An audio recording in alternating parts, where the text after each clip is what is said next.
Capítulo 3. La vetusta Morla. Cuando el ruido de los cascos del caballo de Atreyu se apagó, Caíron, el centauro negro, se dejó caer de nuevo en su lecho de pieles. El esfuerzo lo había agotado. Las mujeres que al día siguiente lo encontraron en la tienda de Atreyu temieron por su vida. Incluso cuando unos días más tarde regresaron los cazadores, apenas estaba mejor, pero de todas formas pudo explicarles por qué se había marchado Atreyu y por qué tardaría en volver. Y como todos querían al muchacho, a partir de entonces se quedaron serios y pensando en él preocupados. Al mismo tiempo, sin embargo, se sentían orgullosos de que la emperatriz infantil le hubiese encomendado precisamente a él la gran búsqueda, aunque nadie pudiera entenderlo del todo. Por lo demás, el viejo Caíron jamás volvió a la Torre de Marfil, pero tampoco murió ni se quedó con los pieles verdes en el mar de hierba. Su destino debía llevarlo por otros caminos totalmente insospechados. Sin embargo, esa es otra historia y debe ser contada en otra ocasión. Aquella misma noche, Atreyu cabalgó hasta el pie de los Montes de Plata. Era ya de madrugada cuando hizo una pausa. Artax pastó un poco y bebió agua con avidez de un claro arroyo de montaña. Atreyu se envolvió en su manto rojo y durmió unas horas. No obstante, cuando el sol salió estaba otra vez en camino. El primer día atravesaron los Montes de Plata. Conocían cada senda y cada sendero, y avanzaron rápidamente. Cuando tuvo hambre, el muchacho se comió un pedazo de carne de búfalo seca y dos pequeñas tortas de semillas que había guardado en el bolsillo de su silla de montar. En realidad, para la caza. Bueno, se dijo Bastian, de vez en cuando hay que comer. Sacó el bocadillo de la cartera, lo desenvolvió, lo partió en dos, envolvió otra vez uno de los pedazos y lo guardó. El otro pedazo se lo comió. El recreo había terminado y Bastian pensó en lo que debían de estar haciendo ahora en clase. Ah, sí, geografía con la señora Cars. Había que recitar ríos y afluentes, ciudades y cifras de población, recursos naturales e industrias. Bastian se encogió de hombros y siguió leyendo. A la puesta de sol había dejado atrás los Montes de Plata e hicieron alto otra vez. Aquella noche, Atreyu soñó con los búfalos purpúreos. Los vio avanzar a lo lejos por el mar de hierba e intentó acercarse a ellos con su caballo, pero inútilmente. Siempre estaban a la misma distancia, por mucho que espoleara al caballito. Al segundo día atravesaron el país de los árboles cantores. Cada uno de los árboles tenía una forma distinta, hojas distintas, distintas cortezas, pero la razón de que se llamara así esa tierra era que se podía escuchar su crecimiento como una música suave, que sonaba de cerca y de lejos y se unía para formar un potente conjunto de belleza sin igual en toda fantasía. Se decía que no dejaba de ser peligroso caminar por aquella región, porque muchos se habían quedado encantados, olvidándose de todo. También Atreyu sintió la atracción de aquel sonido maravilloso, pero no cayó en la tentación de detenerse. A la noche siguiente soñó de nuevo con los búfalos purpúreos. Esta vez él iba a pie y los búfalos pasaron por delante, en un gran rebaño.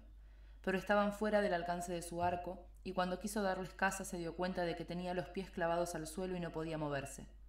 El esfuerzo que hizo para soltarse lo despertó. Estaba amaneciendo aún, pero partió inmediatamente.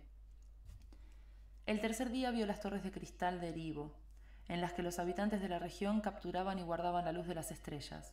Con ella hacían objetos maravillosamente decorados, pero que salvo ellos nadie sabía en fantasía para qué servían. Encontró incluso algunas de aquellas gentes, pequeñas figuras que parecían también sopladas en vidrio. De forma extraordinariamente amistosa le dieron de comer y de beber, pero a su pregunta de cómo podría saber algo sobre la enfermedad de la emperatriz infantil, se sumieron en un silencio triste y desconcertado. A la noche siguiente, Atreyu soñó una vez más que los rebaños de búfalos purpúreos pasaban ante él.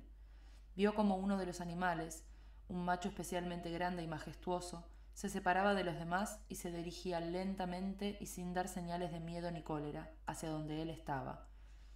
Y como todos los verdaderos cazadores, Atreyu tenía el don de ver enseguida, en cada animal, el sitio en que tendría que acertarle para matarlo. El búfalo purpúreo se situó incluso de una forma en que le presentaba claramente ese lugar como blanco. Atreyu puso una flecha en su sólido arco y lo tensó con todas sus fuerzas, pero no pudo disparar. Tenía los dedos pegados a la cuerda y no podía separarlos. Y eso mismo o algo parecido le ocurrió en los sueños de las noches siguientes. Cada vez se acercaba más al búfalo purpúreo, que por cierto era precisamente al que en realidad había querido cazar. Lo conocía por su mancha blanca en la frente. Pero por alguna razón no podía disparar la flecha mortal. Durante el día seguía cabalgando, alejándose cada vez más sin saber a dónde iba ni encontrar a nadie que pudiera aconsejarlo. Todos los seres con que se tropezaba respetaban el amuleto de oro que llevaba, pero ninguno podía responder a su pregunta. Una vez vio de lejos las calles de llamas de la ciudad de Bruges, donde vivían criaturas cuyo cuerpo era de fuego, pero prefirió no entrar. Atravesó la gran meseta de los azafranios, que nacen viejos y mueren cuando son bebés. Llegó a Mohamás, el templo de la selva, en el que una gran columna de piedra lunar flota en el aire, y habló con los monjes que viven en el templo, pero también de allí tuvo que marcharse sin respuesta. Casi una semana llevaba vagando así de un lado a otro, cuando al séptimo día y en la noche siguiente le pasaron dos cosas muy distintas que cambiaron fundamentalmente su actitud interior y exterior. El relato hecho por el viejo Caírón de los horribles sucesos que se estaban produciendo en toda fantasía le había impresionado, pero hasta entonces había sido para él solo un relato. El séptimo día, sin embargo, vio algo con sus propios ojos. Cabalgaba hacia el mediodía por un bosque espeso y oscuro formado por árboles especialmente gigantescos y nudosos. Era aquel bosque de Aule en el que algún tiempo antes se habían encontrado los 4 mensajeros. En aquella región, eso lo sabía Atreyu, había trolls de la corteza. Eran, según le habían dicho, individuos e individuas gigantescos que parecían nudosos troncos de árbol. Si, como era su costumbre, se mantenían inmóviles, se los podía tomar realmente por árboles y pasar por delante sin sospechar nada. Solo cuando se movían, se veía que tenían unos brazos como ramas y unas piernas torcidas semejantes a raíces. Eran, desde luego, tremendamente fuertes, pero no peligrosos. Todo lo más les gustaba de vez en cuando jugarles malas pasadas a los viajeros extraviados. Atreyu acababa de descubrir un claro del bosque por el que serpenteaba un arroyuelo, y había descabalgado para que Artax bebiera y pastara, cuando de pronto oyó detrás de sí violentos crujidos y chasquidos y se volvió. Del bosque venían hacia él 3 trolls de la corteza, cuya vista hizo que un escalofrío le recorriera la espalda. Al primero le faltaban las piernas y la parte inferior del cuerpo, de forma que tenía que andar con las manos. El segundo tenía un enorme agujero en el pecho a través del cual se podía mirar, y el tercero brincaba sobre su única pierna porque le faltaba toda la mitad izquierda del cuerpo, como si lo hubieran partido por el medio. Cuando vieron el amuleto en el pecho de Atreyu, se hicieron mutuamente un gesto de asentimiento y se acercaron despacio. «No te asustes», dijo el que caminaba sobre las manos, y su voz sonó como el crujido de un árbol. «Nuestro aspecto no es precisamente muy agradable, pero en esta parte del bosque de Aule nadie más que nosotros puede avisarte. Por eso hemos venido». «¿Avisarme?», preguntó Atreyu. «¿De qué?». «Hemos oído hablar de ti», gimió el del pecho agujereado, «y nos han dicho por qué estás en camino. No debes seguir adelante, porque si no estarás perdido». «Te pasará lo mismo que a nosotros», suspiró el partido en dos. «Míranos, ¿te gustaría?» «¿Pero qué os ha pasado?», preguntó Atreyu. «La aniquilación se extiende», se quejó el primero. «Aumenta cada día más, si es que se puede decir que la nada aumenta. Todos los demás huyeron a tiempo del bosque de Aule, pero nosotros no quisimos dejar nuestro hogar, y entonces nos sorprendió durante el sueño e hizo con nosotros lo que ves». «¿Duele mucho?», preguntó Atreyu. «No», respondió el segundo troll de la corteza, el del agujero en el pecho. «No se siente nada, solo te falta algo y cada día te falta algo más una vez que has sido atacado. Pronto no existiremos ya». «¿En qué lugar del bosque comenzó todo?», quiso saber Atreyu. «¿Quieres verlo?». El tercer troll, que era solo medio troll, miró interrogativamente a sus compañeros de infortunio. Cuando estos asintieron, continuó. «Te llevaremos hasta donde puedas verlo, pero tienes que prometer que no te acercarás más. De otra forma, la nada te atraería de un modo irresistible». «Está bien», dijo Atreyu, «os lo prometo». Los 3 se volvieron y se dirigieron al lindero del bosque. Atreyu cogió a Artax de las riendas y lo siguió. Durante un rato se abrieron paso entre los gigantescos árboles, y luego se detuvieron ante un tronco particularmente grueso. Ni 5 hombres adultos hubieran podido abarcarlo con sus brazos. «Trepa tan alto como puedas», dijo el troll sin piernas, «y mira hacia oriente. Entonces lo verás. O mejor dicho, no lo verás». Atreyu subió agarrándose a los nudos y protuberancias del tronco. Llegó a las ramas más bajas, se hizo hasta las siguientes y se elevó cada vez más, hasta que dejó de ver el suelo. Siguió trepando, el tronco se hizo más delgado y las ramas más numerosas, de forma que le resultó más fácil avanzar. Cuando finalmente estuvo sentado en lo más alto de la copa, miró hacia oriente y lo vio. Las copas de los otros árboles, que estaban muy cerca, eran verdes, pero el follaje de los árboles que había detrás parecía haber perdido ese color, porque era gris. Y un poco más lejos se hacía extrañamente transparente, nebuloso, o mejor dicho, cada vez más irreal. Y detrás no había nada, absolutamente nada. No era un lugar pelado, una zona oscura, ni tampoco una clara. Era algo insoportable para los ojos, y que producía la sensación de haberse quedado uno ciego, porque no hay ojos que aguanten el contemplar una nada total. Atreyu se tapó la cara con la mano y estuvo a punto de caerse de la rama. Se sujetó con fuerza y descendió tan deprisa como pudo. Ya había visto bastante. Solo entonces comprendió todo el horror que se extendía por fantasía. Cuando llegó otra vez al pie del gigantesco árbol, los 3 trolls de la corteza habían desaparecido. Atreyu saltó sobre su caballito y a galope tendido tomó la dirección opuesta a aquella en que la nada avanzaba, lenta pero inconteniblemente. Solo cuando era ya oscuro y hacía tiempo que el bosque de Aule había quedado atrás, hizo alto. Y aquella noche le esperaba el segundo acontecimiento que había de dar a su gran búsqueda una nueva orientación. Soñó, de forma mucho más clara que hasta entonces, con los grandes búfalos purpúreos que había querido cazar. Esta vez estaba ante ellos sin arco ni flechas.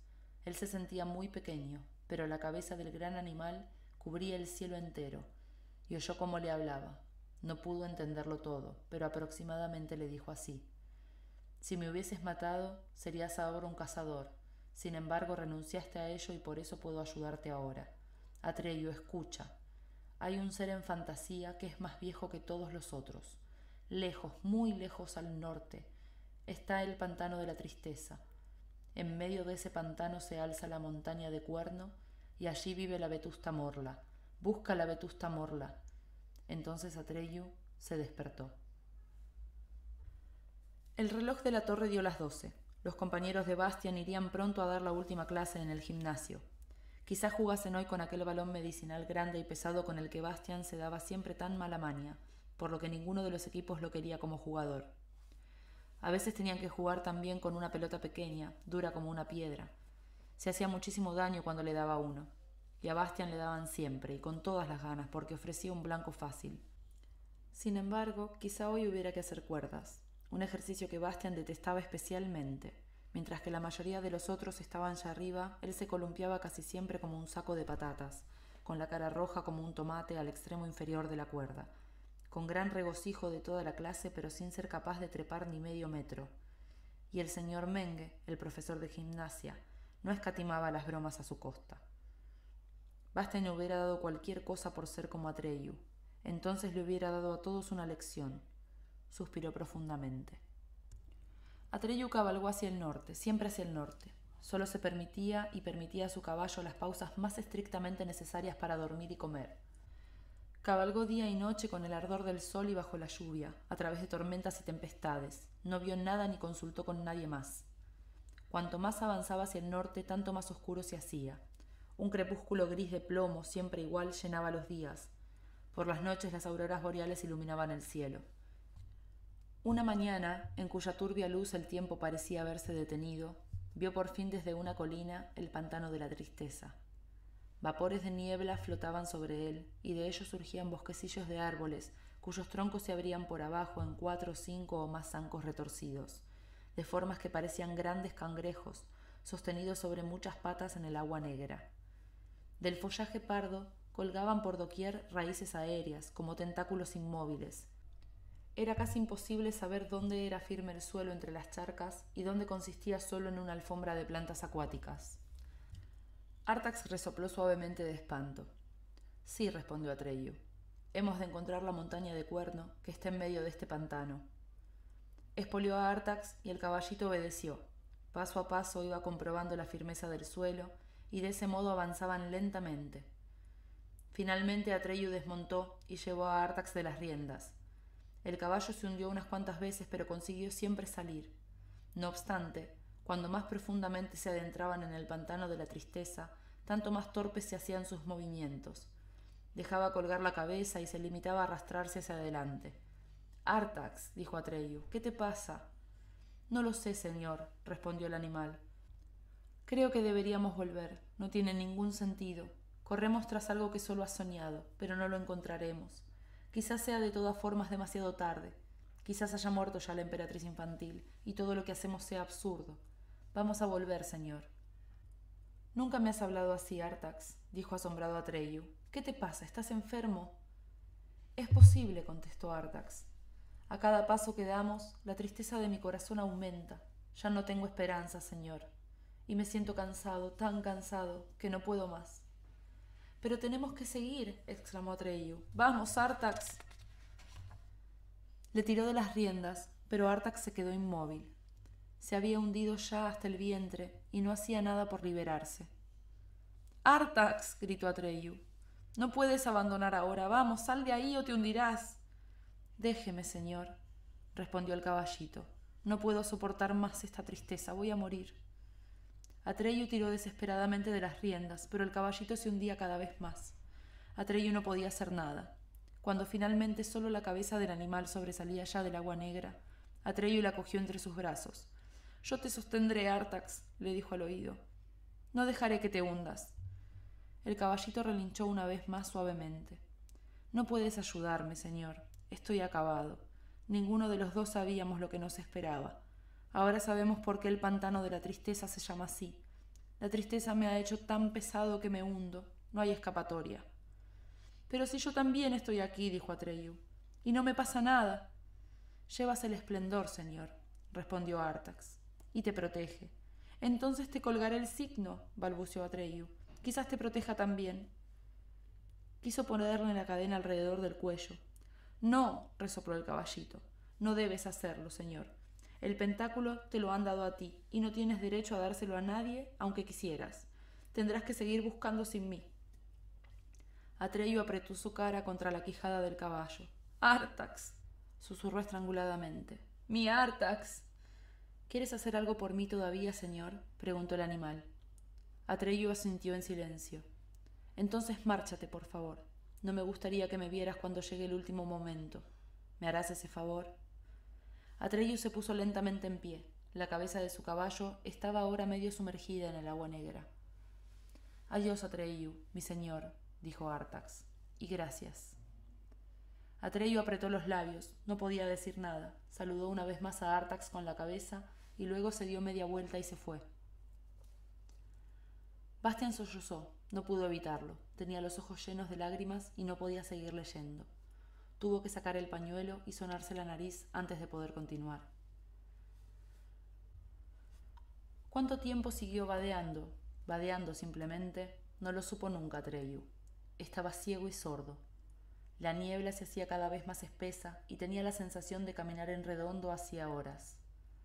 No prestaba atención a dónde ponía el pie y sin embargo nunca se hundía más arriba de la rodilla. De una forma incomprensible, el signo de la emperatriz infantil le mostraba el verdadero camino. Entonces se encontró de pronto ante la falda de una montaña alta y bastante empinada. Subió por las agrietadas rocas y trepó hasta su cumbre redonda. Al principio no se dio cuenta de que estaban hechas aquellas rocas. Solo cuando llegó arriba del todo y echó una ojeada alrededor, vio que eran enormes placas de cuerno, en cuyas grietas y hendiduras crecía el musgo. Había encontrado la montaña de Cuerno. Sin embargo, no sintió ninguna satisfacción por aquel descubrimiento. El fin de su fiel caballito hacía que aquello lo dejara casi indiferente.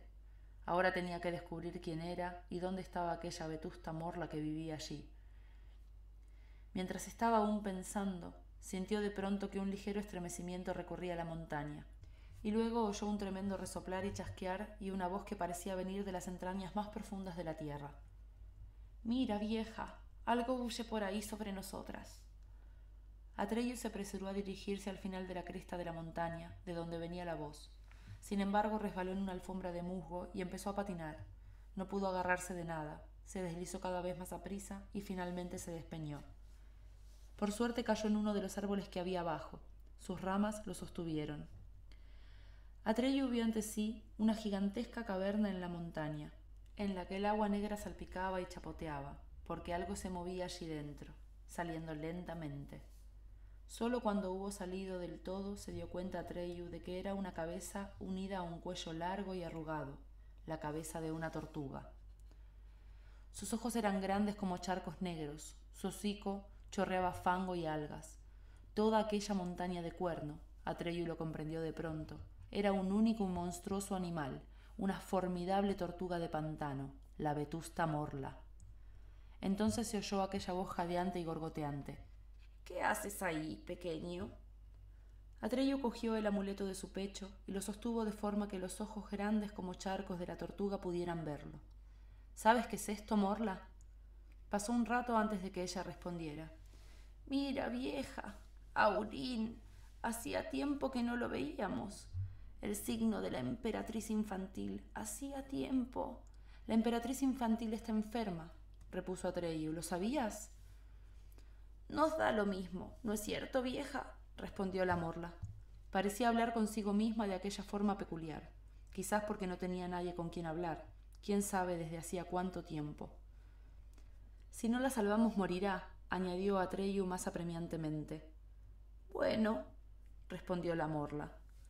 «Y con ella se hundirá Fantasía», exclamó Atreyu. «La aniquilación llega ya a todas partes. Yo mismo la he visto». La Morla lo miró fijamente con sus ojos enormes y vacíos. «No tenemos nada en contra, ¿verdad, vieja?», gorgoteó. «Moriremos todos», gritó Atreyu. «Todos». «Mira, pequeño», respondió la Morla. «¿Qué nos importa?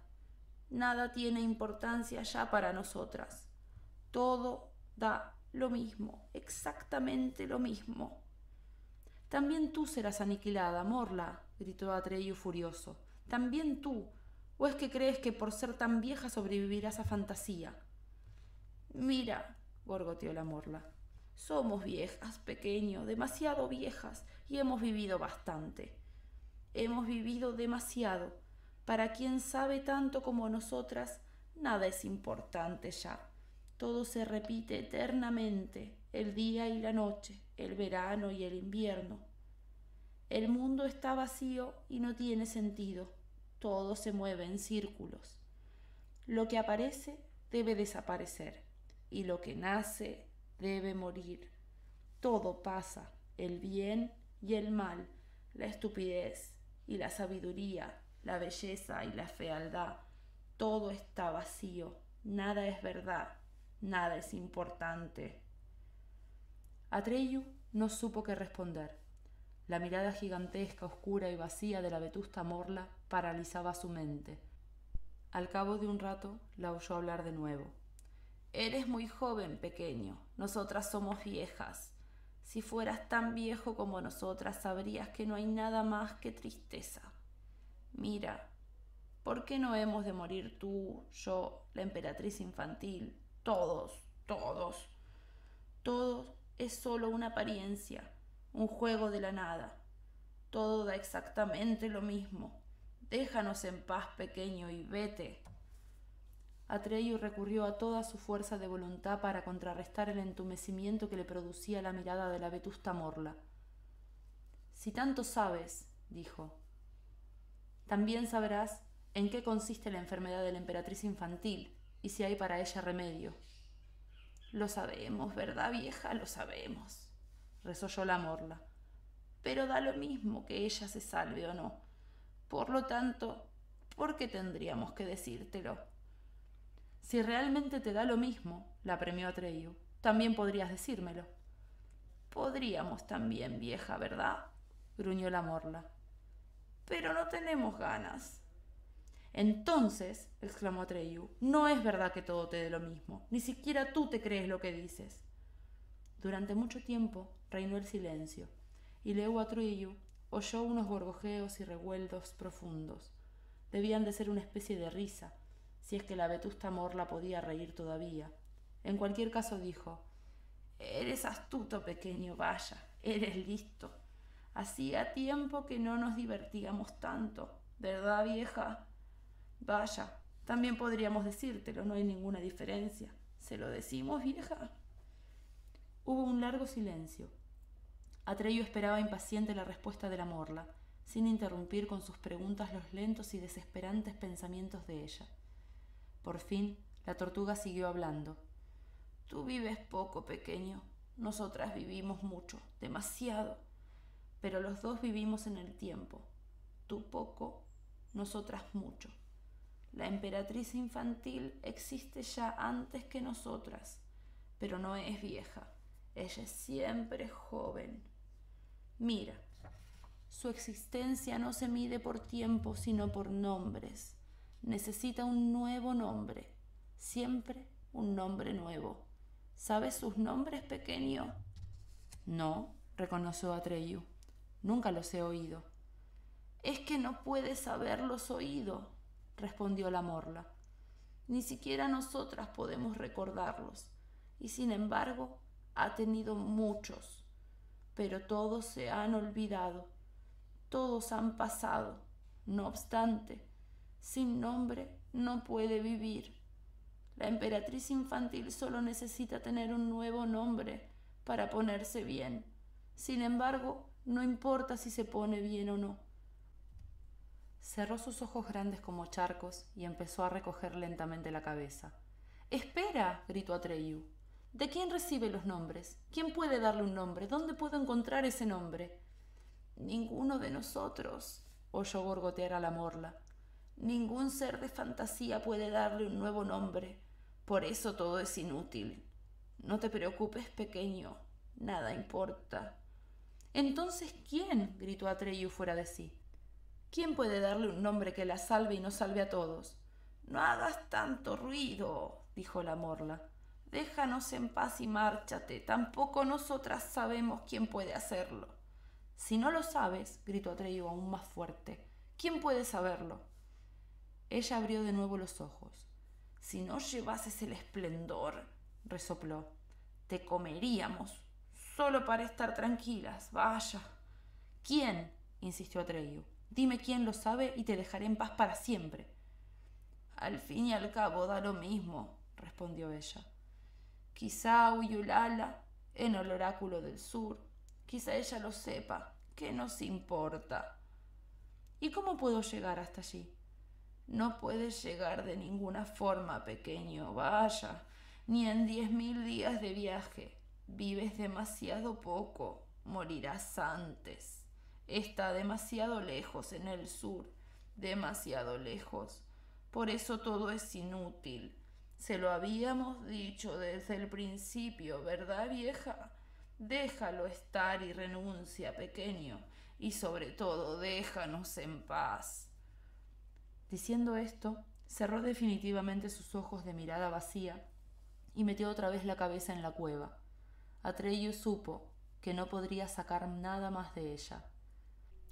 Al mismo tiempo, el ser de las sombras que se había formado de la oscuridad del páramo nocturno encontró el rastro de Atreyu y se dirigió al pantano de la tristeza. Nada ni nadie en fantasía podría apartarlo de aquel rastro. Bastian había apoyado la cabeza en la mano y miraba ante sí pensativamente. —Es muy extraño —dijo en voz alta—, que ningún ser de fantasía pueda dar a la emperatriz infantil un nuevo nombre. Si solo se tratara de encontrar un nombre, él hubiera podido ayudarlo fácilmente. Eso se le daba bien. Pero por desgracia no estaba en fantasía, donde sus habilidades hubieran podido ser útiles y le hubieran reportado quizás simpatía y honores. Por otro lado, se alegraba también mucho de estar allí, porque en una región como el pantano de la tristeza no se hubiera atrevido a entrar por nada del mundo. Y aquel siniestro ser de las sombras que perseguía a Atreyu sin que lo supiera, a Bastian le hubiera gustado avisarlo, pero no podía ser. No se podía hacer otra cosa que confiar en la suerte y seguir leyendo.